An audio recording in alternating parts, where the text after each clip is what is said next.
흠이 없는 사람은 없어요. 그런데 흠이 없는 사람은 없지만 다윗과 같은 사람도 찾기가 참 쉽지 않다. 다윗과 같은 사람을 찾기가 참 희귀하다 그 말이죠.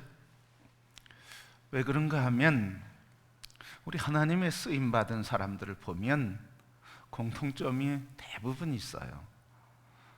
그 공통점이라고 하는 것은 다 문제를 지니고 있었다는 거예요. 어떠한 문제든지 다 하나 이상의 문제를 지니고 있어요. 우리 사무엘 보았지만 사무엘은 분리불안의 장애를 가졌던 사람이에요. 그리고 아버지 상이 없었던 사람이에요. 그래서 자녀를 키우는데 아버지로서 역할을 잘 알 수 없기 때문에 두 자녀, 영적인 자녀를 키우는데 실패하고 말았어요. 그래서 이 사무엘도 내면에는 아픔이 있었다, 그런 이야기죠. 삼손은 또 어떤가요? 삼손은 성중독에 빠져 있었던 사람입니다. 그래서 여자만 보면 그냥 다 좋아요. 그것 때문에 이 사무엘은 태어나기 전부터 또 자라는 과정에서 하나님이 예정하시고 부르셨음에도 불구하고 그의 삶은 마지막까지, 죽기 전까지 참 고통의 삶을 살았습니다. 기드온은 용사라고 했지만, 큰 용사라고 했지만 두려움과 공포심에 떨면서 숨어서 지내던 이 두려움의 공포에 사로잡혔던 불안 장애를 가진 사람이었습니다. 모세는 또 어떻습니까? 모세는 실패와 패배감에 젖어 있던 사람이에요. 태어날 때부터 민족의 위기 속에서 부모로부터 버림받은 그 감정과 함께 또 민족으로부터도 버림받은 그 감정, 그리고 자기의 꿈을 실현해 보려고 하다가 실패와 패배, 그것 때문에 도망에 숨어 살던 패배감에 사로잡혔던 사람이었습니다. 요셉, 그의 마음에는 늘 이 형들이 나를 팔아버렸다고 하는 이 배반감, 그 충격이 가장 가까운 사람으로부터 배반당했다 하니까 이 요셉은 먼 데 있는 사람, 다른 사람보다 누가 제일 두려웠던 존재예요? 가장 가까이 있는 사람이 제일 두려웠던 삶이었어요. 이렇게 성경에 보면 다 문제를 가지고 있었어요. 그런데 이런 사람들이 어떻게 하나님의 쓰임을 받을 수 있었을까? 우리 자신도 보면 문제들이 다 있어요. 없는 사람은 없어요.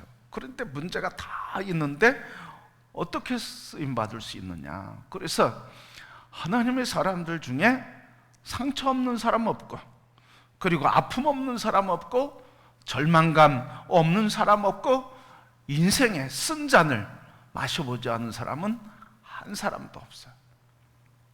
그러니까 인생의 쓴 잔을, 아주 쓰디 쓴 잔을 마신 사람들, 그리고 아픔과 상처, 절망의 깊은 나락에 추락해서 그 고통 속에서 살다가 하나님께 쓰임을 받는데, 이런 문제가 있음에도 어떻게 그들은 쓰임을 받을 수 있었을까? 공통점이 하나 있었어요. 그것은 항상 모든 사람들 보면 하나님의 주권을 인정했어요. 그게 처음부터 자발적으로 한 사람도 있지만 환경 속에서 어찌할 수 없어서, 그래서 스스로의 한계와 그리고 연약함을 발견하고 스스로 하나님의 주권을 인정함으로써 그래서 하나님에게 쓰임받아요. 그러니까 이 주권을 인정한다고 하는 말은 바꿔서 얘기하면 겸손해진다는 거예요. 그 전까지는 내 생각, 내 마음, 내 뜻, 이걸 포기할 수 없는 나의 자아, 욕망, 이게 붙들려서 살다가 결국은 이 자아가 깨어지고, 그래서 하나님 앞에서 깨어지고 부서지고 겸손해지면서 하나님의 주권 인정하게 되고, 그래서 결국은 하나님에게 쓰임을 받아요. 그러니까 이 주권을 인정하는 겸손, 자아가 깨어지는 아픔을 통해서 겸손, 이것을 배우지 못하면 하나님의 주권 그 세계에 쓰임 받을 수가 없어요. 저도 목회하면서 참 불평이 많았던 사람이에요. 원망도 많았던 사람이에요.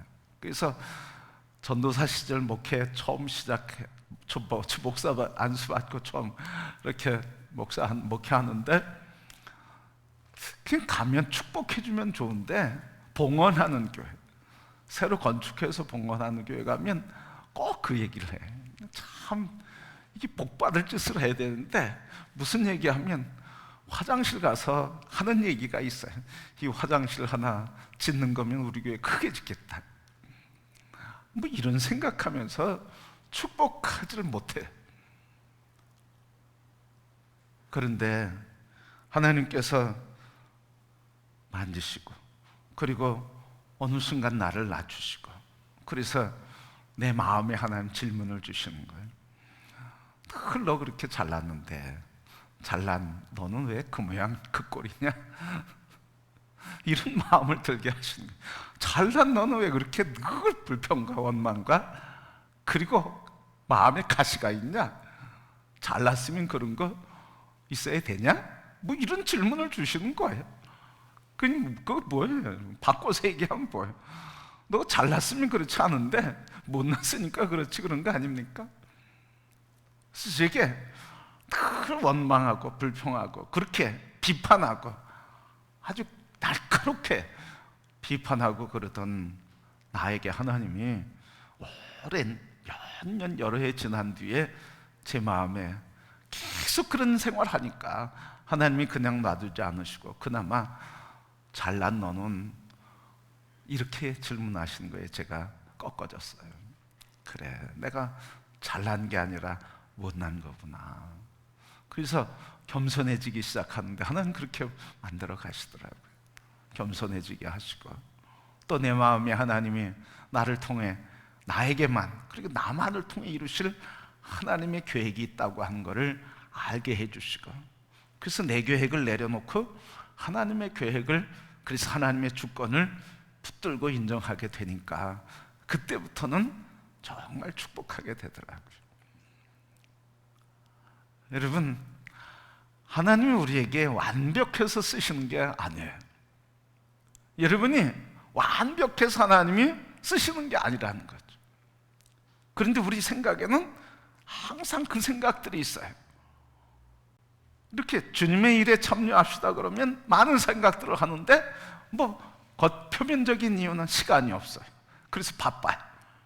내면적인 이유는 내가 성경을 몰라요. 배우질 못했어요. 그리고 내가 말을 잘 못해요. 뭐 이런 여러 가지 이유를 얘기하는 거예요.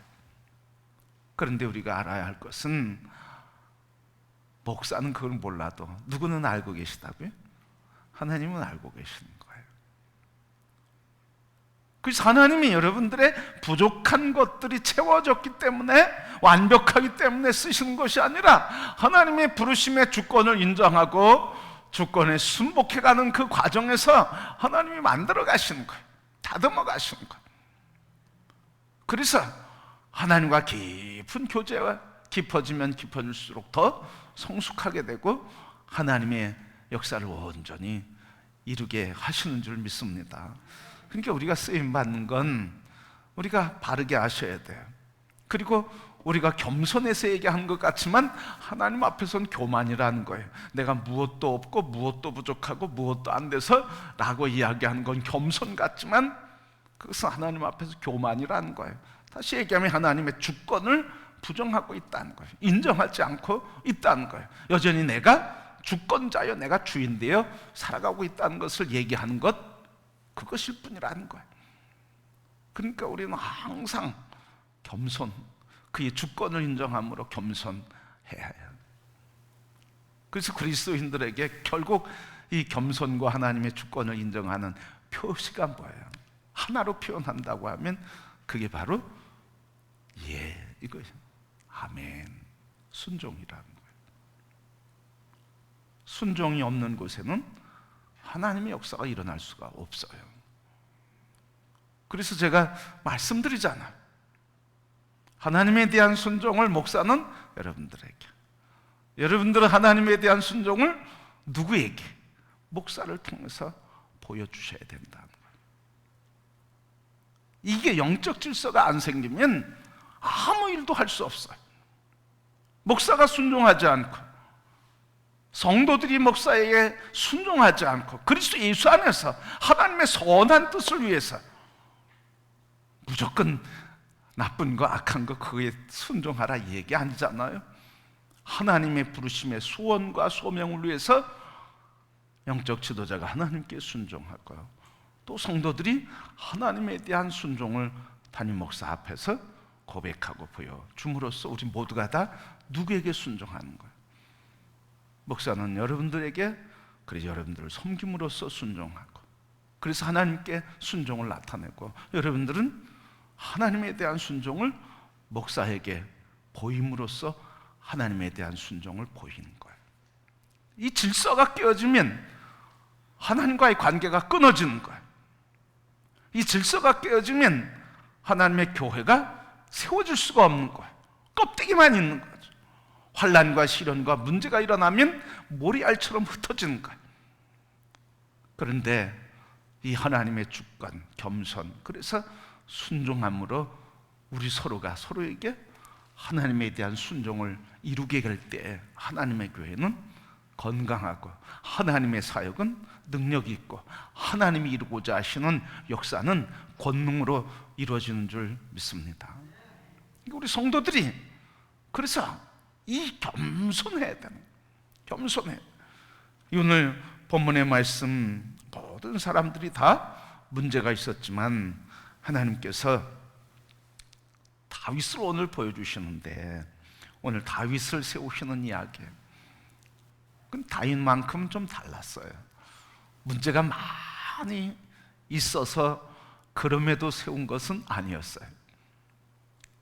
오늘 말씀 보면서 후반에 문제가 생긴 게 있었지만, 먼저 그의 삶을 보면 그의 인간됨과 성정과 그리고 그의 성품에 있어서는 참 멋있는 사람이었어요. 육신적인 면, 또 성품의 면, 또 영적인 면, 그리고 범사의 일에 있어서 그걸 살펴보면 다윗과 같은 사람은 없었어요.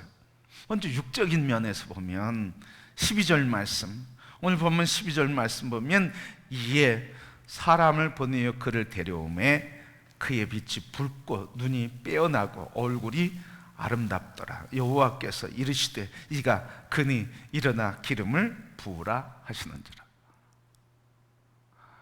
모세가 이 사무엘 앞에 왔는데, 아니 다윗이 사무엘 앞에 왔는데, 그때 하나님께서 이 사무엘에게 바로 이 사람이다, 바로 이 사람 다윗이다, 바로 이 다윗에게 기름을 부으라, 그렇게 말씀하시는 거예요. 그런데 그 앞에 말씀 보면 이렇게 표현해서 빛이 붉고 눈이 빼어나고 얼굴이 아름답다고 그랬어요.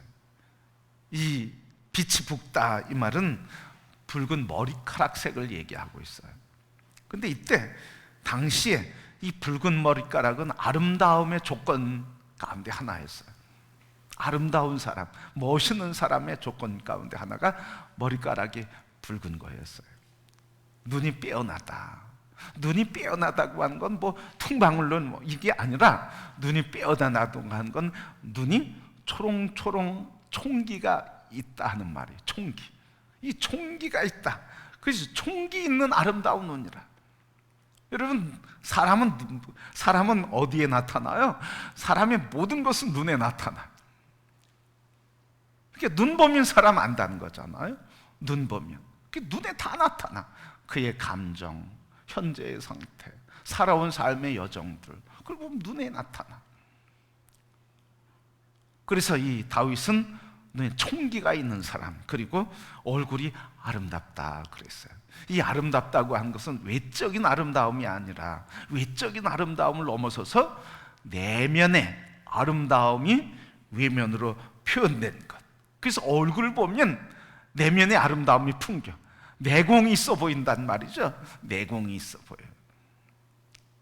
그러니까 이 인간적으로 봐도 다윗은 흠잡을 데가 없었어요. 흠잡을 데가 없는 아름다운 사람이었어요. 그것만이 아니라 성품에 있어서도 그는 비교 대상이 안 됐다는 말이죠. 우리 7절 말씀 보면 여호와께서 사무엘에게 이르시되 그의 용모와 키를 보지 말라. 내가 이미 그를 버렸노라. 내가 보는 것은 사람과 같지 아니하니 사람은 외모를 보거니와 나 여호와는 중심을 보느니라. 다윗이 이렇게 아름답고 빼어나고 총기가 있어도 하나님은 외면을 보지 않으신다는 거예요. 뭘 보신다는 거예요? 하나님은 중심을 보신다는 거예요. 속을 보신다는 거죠. 여호와께서는 마음과 그 중심을 보신다는 거죠. 그 심성을 보신다는 거예요. 그러니까 이 다윗은 겉으로 보기에도 그 내면에도 심성에 있어서도 성품에 있어서도 흠잡을 데가 없는 사람. 하나님께서 내가 이런 사람을 찾는다 그랬으니 얼마나 영광스러운 존재였겠습니까? 그것만이 아니라 영적으로도 부족함이 없었어요. 13절 말씀 보면 사무엘이 기름 뿔병을 가져다가 그의 형제 중에서 그에게 부었더니 이날 이후로 다윗이 여호와의 영에게 크게 감동되니라. 사무엘이 떠나서 라마로 가니라. 기름 부으심을 받음으로 하나님의 영이 감동받았다. 하나님의 영이 함께하고 성령의 충만함을 입은 사람이었다. 18절 말씀 보면 소년 중 한 사람이 대답하여 이르되 내가 베들레헴 사람 이새의 아들을 본즉 수금을 탈 줄 알고 용기와 무용과 구변이 있는 준수한 자라. 여호와께서 그와 함께 계시더이다. 하나님이 함께 하시는 분, 음악에 있어서도 시에 있어서도 빼어난 사람, 용사였다고 또 얘기하고 있어요. 흠잡을 데가 없어요. 이런 사람을 만난다는 게 얼마나 복인가. 이런 지도자를 만난다는 게 얼마나 복인가. 그래서 하나님께서 이 사람이다 그랬어요. 이 사람이다. 성도 여러분, 우리 모두가 다 하나님, 내가 세운 그 사람이 바로 너다 하는 은혜의 음성이 우리 모두에게 다 들려지기를 축복합니다. 그 음성을 듣기를 바랍니다. 그 음성을 들으셨습니까?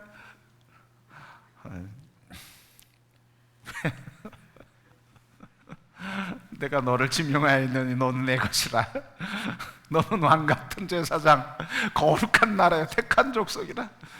주 예수를 믿어라. 그리하면 너와 네 집이 구원받고 예수 그리스도를 믿는 자에겐 결코 정죄함이 없고 생명과 성령의 법이 너를 해방시켰다.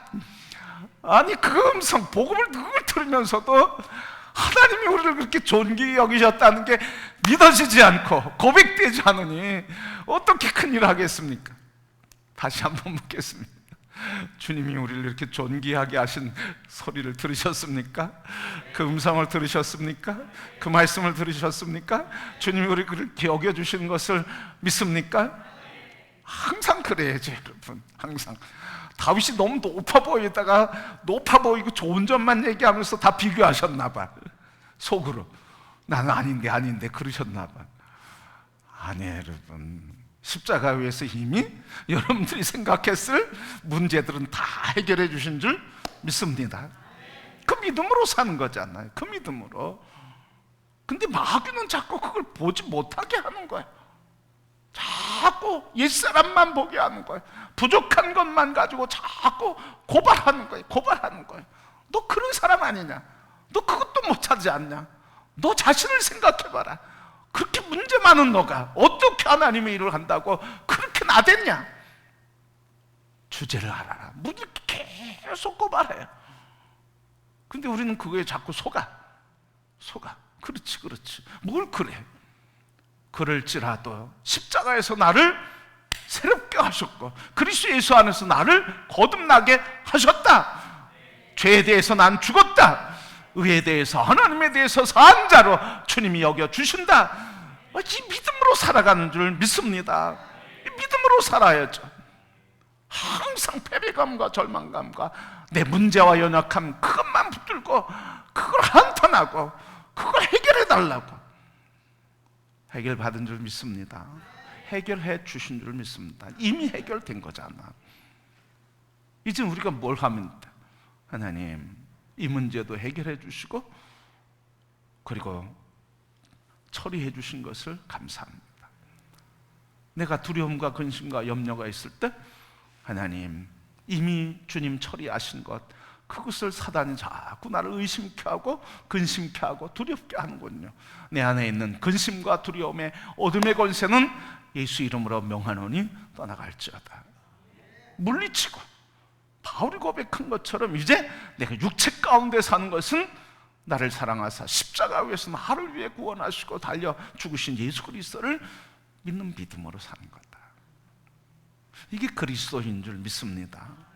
우리 모든 성도의 모습인 줄 믿습니다. 이제 그렇게 믿음으로 살아가는 성도가 되기를 축복합니다. 자, 그러면 다윗은 완벽해서 하나님 쓰셨을까? 그런데 이런 다윗, 이렇게 부족함 없어 보이는 다윗도 숨겨진 문제가 있다는 거예요. 숨겨진 문제 두 가지 문제가 있었어요. 이 성의 문제, 두 번째 자기의 권세와 욕망의 문제, 이 두 가지가 있었어요. 그래서 결국 이 두 가지 때문에 넘어지는 거예요. 밧세바, 우리아의 아내 밧세바를 탐욕하고 간음하고, 그래서 그 남편, 자기의 군대 장관, 지금 아람 군대와 전투하고 있는 자기의 군대 장관을 전쟁에서 죽이게 만든단 말이죠. 아주 무서운 거죠. 왜 그랬을까요? 이 음욕에 붙들리고 이러면 자기 사람 없어, 다 죽이는 거예요. 나라 걱정 없어요. 이게 무서운 거예요, 여러분. 마귀의 역사에 붙들리면 이렇게 두려운 일도 주저하지 않고 행하는 거예요. 언제 이런 일을 했어요, 여러분? 다윗이 커졌을 때 그랬어요. 커졌을 때, 높아졌을 때 그랬어요. 두 번째는 인구조사를 했어요. 하나님이 요압을 통해서 하지 말아라, 그렇게 얘기해도 하라고 명령을 내렸어요. 하나님이 당신이 재정이 부족하면 더 해주실 것입니다고 하면서도 막아도 하라고 했어요. 결국은 인구조사한 뒤에 하나님께서 다윗을 책망하셨어요. 지금까지 내가 너를 지켰지, 너 군대의 숫자와 그리고 세금의 양 가지고 너가 통치하려고 하는 줄, 통치했는 줄 아냐? 내가 지켜줬지 하면서 하나님이 다윗을 깊이 책망하며 7만 명의 백성들이 죽게 돼요. 그런데 다윗이 쓰임받을 수 있었던 건 뭐냐는 거죠. 다윗은 그렇게 하나님 앞에서 지적당할 때 늘 회개의 사건이 일어났어요. 밧세바를 간음했을 때도, 바로 인구조사를 한 뒤에도 금식하면서 땅을 치면서 애통하면서 하나님 앞에 회개의 삶을 살았어요. 그러니까 하나님이 다윗을 쓰시는데, 곧 우리를 쓰시는데 하나님은 어떤 사람을 쓰시는 거예요? 하나님은 자기의 잘못이 없는 사람이 아니라 죄가 있는 것을 지적당할 때 회개하는 사람, 이게 온전한 사람이에요. 이게 겸손한 사람이죠. 하나님이 지적해, 그러면 그 지적하는 거, 다윗은 왕이기 때문에 선지자를 죽일 수도 있었어요. 제사장도 죽일 수 있어요. 그런데 지적할 때 그것을 겸손하게 받아들였어요. 그러니까 다윗이 이런 겸손, 그것 때문에 하나님이 의롭게 여겨주시고 위대하게 쓰시면서 예수 그리스도의 왕권에 대한 모델로 다윗을 삼아 주셨어요. 그렇게 여겨주셨어요. 성도 여러분, 오늘 이 사울 다윗은 이렇게 겸손했어요. 하나님이 지적할 때 네, 제가 잘못했습니다. 그렇게 회개할 줄 알았어요. 그것만이 아니라 죄 졌을 때 겸손했을 뿐만 아니라 자기를 늘 죽이려고 공격해왔던 왕 사울의 공격 속에서도 자기가 죽일 기회가 있었지만, 그러나 하나님이 기름 부으신 그 사람을 내 손으로 죽일 수 없다. 다시 얘기하면 하나님의 주권을 인정하고, 그리고 자기 자신이 하나님의 주권 앞에 스스로 낮아지고 겸손하게 하나님의 주권을 존귀히 여기고 자기 자신을 하나님의 주권 앞에 굴복시켰다는 거예요. 이런 겸손이 있었다는 거예요. 그러고 보면 하나님의 쓰임받는 사람 다 이런 사람들이었어요. 마지막에 겸손, 그의 주권을 인정하며 겸손했던 사람. 오늘 제목을 이런 사람은 얻을 수 있다고 하면 이라는 제목이에요. 이런 사람을 얻을 수 있다 그러면, 저는 이 말씀을 묵상하면서 요즘 우리 교우들에 대한 말씀에 대한 이야기를 드리는데, 우리가 서로에게 이런 사람이 된다면, 우리 서로가 서로에게 겸비한 자가 되어서 서로가 서로를 얻는 복이 있다면, 제가 여러분들이 저를, 여러분들이 여러분들끼리 서로를 겸손하게 여기며 서로가 겸손해서 서로를 얻는 복, 대적하고 싸우고 갈등하고 미워하고 증오하고 분열되고 깨지는 게 아니라 우리 서로가 서로를 겸손히 여기고 겸손히 바라봄으로써 이런 겸비한 자를 우리가 서로 얻어서 하나님이 쓰임받는 사람을 우리가 서로 얻는다고 하면, 그래서 우리가 하나님의 쓰임받는 겸비한 자의 한 팀이 된다고 하면, 우리는 하나님의 위대한 영광을 이루는 위대한 성도와 교회가 될 줄 믿습니다. 서로를 바라볼 때 이렇게 높여주세요. 잘났냐? 그래, 참 잘났습니다. 이러세요. 그걸 끄집어내려고 그러지 마세요. 그리고 내가 하나님께서 나를 통해 이루실 일이 있는 것을 보세요. 그래서 겸손한 사람들은 항상 이런 게 있어요. 하나님이 나를 통해서 이루실 그 일에 집중하는 집중이 있어요. 이것저것 참견하지 않아요. 그래서 내가 할 수 있는 것과 나를 통해서 하실 것을 알고, 그래서 다른 사람을 통해 하실 것과 다른 사람을 통해 하시는 것을 알고 그 인정해 주는 거예요. 서로 존중해 주는 거예요. 제가 참 존중하는 사람이 누구겠어요, 여러분? 누구겠어요, 신 권사님? 그러면 아시겠지. 제가 노래하겠다고 찬양한다고 마이크 잡아보세요. 그러면 아마 불협화음이 여기저기 나올 거예요.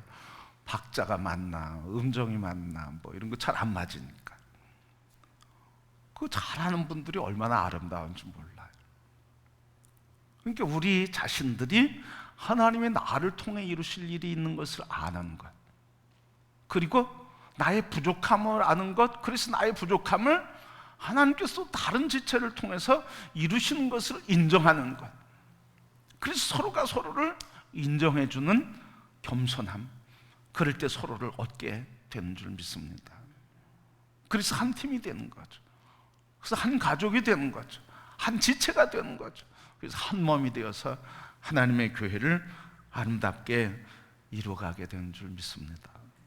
성도 여러분, 이제 우리 다윗과 같은 사람 얼마나 아름답고 멋있고 기대가 됩니까? 그런 사람이 있으면 얼마나 좋겠습니까? 여러분, 우리 서로가 서로를 주님 앞에서 겸손히 여김으로써 서로를 우리가 그런 사람으로 그렇게 받아준다고 하면 우리 서로 좋고 훌륭한 하나님의 사람을 얻는 거 아니겠습니까? 그래서 우리 모든 성도들 서로를 바라볼 때 이런 주님의 마음으로 서로를 겸손히 여기고 받아들이셔서 하나님이 이루시는 위대한 역사를 이루는 영적 가족, 그리스도의 한 몸인 공동체. 그래서 우리가 이 세상을 향해서 좀 통 크게 마음 가지면 좋겠어요. 세상을 향해서 통 크게. 여러분, 오늘 우리 다윗을 통해서 우리에게 주신 하나님의 말씀을 기억하시고, 부족하지만 문제가 있지만 또 문제 없는 사람 없지만, 그러나 하나님 이렇게 주권을 인정하며 겸손하며 순종해서 서로 이렇게 여길 때 서로가 다윗을 얻는 것이라고 하는 것을 기억하시고, 우리에게 주신 다윗을 우리 서로가 받아들임으로써 하나님의 나라를 함께 세워가는 거룩한 공동체, 하나님의 영광의 지체들이 되기를 주님의 이름으로 소원하고 축복합니다.